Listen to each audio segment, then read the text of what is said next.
ಕಲ್ಯಾಣ ಮಂಟಪಕ್ಕೆ ನುಗ್ಗಿ ಯುವತಿ ರಂಪಾಟ ಮಾಡಿಬಿಟ್ಟಿದ್ದಾರೆ. ಮಂಗಳೂರಿನ ಕೋಟೆ ಕಾರ್ನಲ್ಲಿ ನಡೆದಿರುವಂತಹ ಘಟನೆ ಇದು. ಮದುವೆ ಆಗ್ತೀನಿ ಅಂತ ನಂಬಿಸಿ ಮೋಸ ಮಾಡಿದ್ನ ಯುವಕ ಅನ್ನುವಂಥ ಪ್ರಶ್ನೆನೂ ಇದೆ ಈ ವಿಚಾರದಲ್ಲಿ. ಕಲ್ಯಾಣ ಮಂಟಪಕ್ಕೆ ಬಂದಿದ್ರು ಮಾಜಿ ಪ್ರೇಯಸಿ, ಸಾಫ್ಟ್ವೇರ್ ಇಂಜಿನಿಯರ್ ಆಗಿದ್ದಾರೆ ಯುವತಿ. ಮಂಗಳೂರಿನ ಕೋಟೆ ಕಾರ್ನಲ್ಲಿ ನಡೆದಿರೋ ಘಟನೆ. ಮದುವೆ ಆಗ್ತೀನಿ ಅಂತ ಹೇಳಿ ನಂಬಿಸಿ ಮೋಸ ಆಗಿದೆ. ಹಾಗಂತ ಹೇಳಿ ಕಲ್ಯಾಣ ಮಂಟಪಕ್ಕೆ ಬಂದು ಮಾಜಿ ಪ್ರೇಯಸಿ ರಂಪಾಟವನ್ನ ನಡೆಸಿದ್ರು.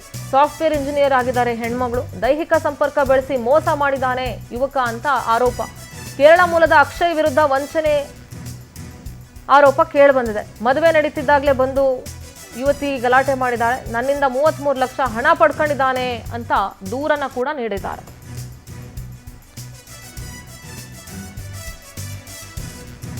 ದೈಹಿಕ ಸಂಪರ್ಕವನ್ನ ಬೆಳೆಸಿ ನಂಬಿಸಿ ಮೋಸ ಮಾಡಿದ್ದಾನೆ ಅಂತ ಕೇರಳ ಮೂಲದ ಅಕ್ಷಯ್ ವಿರುದ್ಧ ವಂಚನೆಯ ಆರೋಪವನ್ನ ಮಾಡಿದ್ದಾರೆ.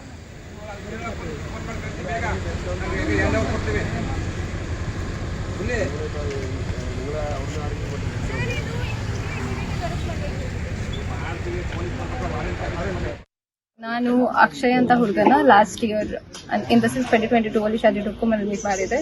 ಅವನು ನನಗೆ ಕ್ಯಾಲಿಕಟಿಗೆ ಕರ್ಕೊಂಡು ಹೋಗಿ ಇನ್ ದ ಮದ್ವೆ ಆಗೋಣ ಅಂತ ಜೊತೆಲಿ ಕರ್ಕೊಂಡು ಹೋಗಿ ನಂಗೆ ರೇಪ್ ಅಟೆಂಪ್ಟ್ ಮಾಡಿ ಅಂಡ್ ಜೊತೆಲಿ ಚೆನ್ನಾಗಿರೋಣ ಅಂತೆಲ್ಲ ಒಪ್ಸಿ ಮದ್ವೆ ಆಗೋಣ ಅಂತ ಕನ್ವಿನ್ಸ್ ಮಾಡಿ ಸಹ ನಂಗೆ ಇವಾಗ ಬೇರೆ ಹುಡುಗಿಗೆ ಮದ್ವೆ ಆಗಿದ್ದಾನೆ.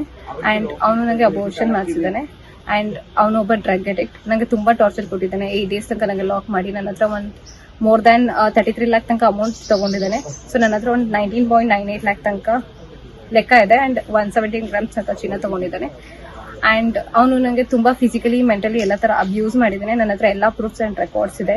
ಅಂಡ್ ನಾನು ಇದು ಹುಡುಗಿ ಮನೆಗೆ ಹೇಳ್ಬೇಕು ಅಂತ ಕನ್ವಿನ್ಸ್ ಮಾಡಕ್ ಟ್ರೈ ಮಾಡಿದ್ರು ಅವರು ನಾನು ಹೇಳಿದ್ನ ಕೇಳಕ್ಕೆ ರೆಡಿ ಇಲ್ಲ. And he's a fraud. ಅವ್ನು ತುಂಬಾ ಜನ ಹುಡುಗಿ ಜೊತೆ ಈ ತರ ಆಟ ಆಡಿದ್ದಾನೆ. ಹೌದು.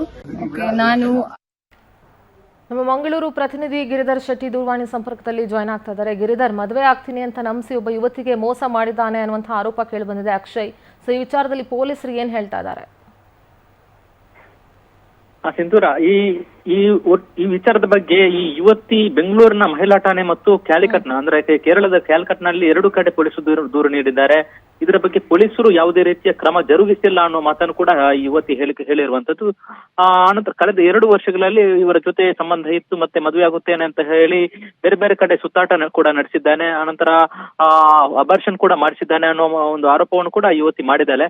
ಅದರ ಜೊತೆಗೆ ಇದರ ನಡುವೆ ಈಗ ಮಂಗಳೂರಿನ ಒಬ್ಳು ಯುವತಿಯ ಜೊತೆಗೆ ಇವತ್ತು ಮದುವೆ ಆಗಿದ್ದಾನೆ. ಇವತ್ತು ಬೆಳಗ್ಗೆ ಮಂಗಳೂರು ಹೊರವಲಯದ ಕೋಟೆಕಾರ್ನ ಒಂದು ಖಾಸಗಿ ಸಭಾಂಗಣದಲ್ಲಿ ಮದುವೆ ಕಾರ್ಯ ಇತ್ತು.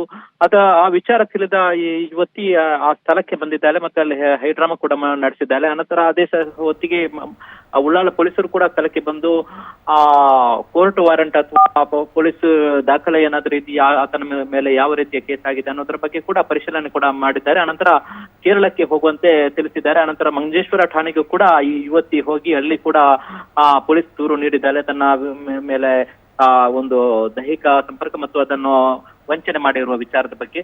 ಆದ್ರೆ ಮಂಗಳೂರಿನ ಪೊಲೀಸರು ಯಾವುದೇ ರೀತಿಯ ಕ್ರಮ ಜರುಗಿಸಿಲ್ಲ. ಬೆಂಗಳೂರಿನ ಪೊಲೀಸರು ಯಾವುದೇ ಕೇಸ್ ದಾಖಲು ನಾನು ದೂರು ಕೊಟ್ಟಿದ್ರು ಕೂಡ ಆತನನ್ನು ಅರೆಸ್ಟ್ ಮಾಡಿಲ್ಲ ಅನ್ನೋ ಒಂದು ಆರೋಪವನ್ನು ಕೂಡ ಈ ಯುವತಿ ಮಾಡಿರುವಂತದ್ದು. ಒಟ್ಟು ಬೆಳವಣಿಗೆ ನೋಡಿದ್ರೆ ಅನಂತರ ಮದುವೆಯಾಗಿ ಅವರು ಕೇರಳದತ್ತ ಪರಾರಿಯಾಗಿದ್ದಾರೆ ಅನ್ನೋ ಮಾಹಿತಿ ಕೂಡ ಈಗ ಗೊತ್ತಾಗಿದೆ. ಅಂದ್ರೆ ವರ ಅಕ್ಷಯ್ ಮತ್ತು ಈಗ ಮಂಗಳೂರಿನ ಯುವತಿಯ ಜೊತೆಗೆ ಮದುವೆ ಆಗಿರುವಂತದ್ದು. ಅವರು ಕೇರಳ ಕಡೆಗೆ ಹೋಗಿದ್ದಾರೆ. ಈ ಯುವತಿ ಮಂಗಳೂರಿನಲ್ಲಿ ಈಗ ಸುತ್ತಾಟ ಮಾಡ್ತಾ ಇದ್ದಾಳೆ. ಓಕೆ ಗಿರಿಧರ್, ಧನ್ಯವಾದ ತಮ್ಮೆಲ್ಲ ಮಾಹಿತಿಗಾಗಿ.